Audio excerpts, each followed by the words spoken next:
Avevano appena 17 e 21 anni i due ragazzi morti nella notte nel drammatico schianto dello scooter su cui viaggiavano contro un muretto. Uno scooter poi risultato rubato. Il tragico incidente verso l'1:20 lungo Viale Brigata Marche nel territorio di Carbonera. A perdere la vita un ragazzo nemmeno maggiorenne originario della Guinea, Baldé Mamadou Bassirou, studente all'Istituto Turistico Mazzotti che abitava con la famiglia proprio a Carbonera, e un 21enne di origini marocchine, Es Safi Abdessamad, che sempre con la famiglia viveva invece a Mogliano Veneto e lavorava in un'azienda di Villorba.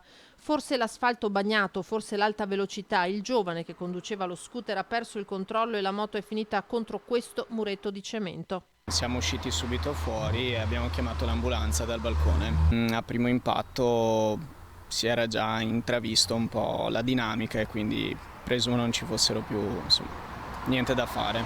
Purtroppo è una zona un po' impattata spesso da incidenti, diversi incidenti. Per i due ragazzi non c'è stato scampo. I carabinieri intervenuti sul posto insieme a Suem 118 e vigili del fuoco hanno a lungo cercato i caschi che per legge avrebbero dovuto indossare. Non erano visibili, quindi probabilmente sono stati trovati, però stavano cercando per l'appunto dove fossero. Probabilmente solo uno ce l'aveva, ma slacciato, visto che nell'impatto è volato via. Ai militari è toccato il doloroso compito di portare la straziante notizia alle due famiglie. I carabinieri stanno cercando di ricostruire le ore precedenti allo schianto. Lo scooter su cui viaggiavano è risultato rubato a un 38enne trevigiano in via Castello d'Amore, poco lontano dallo stadio e dalla caserma della polizia locale.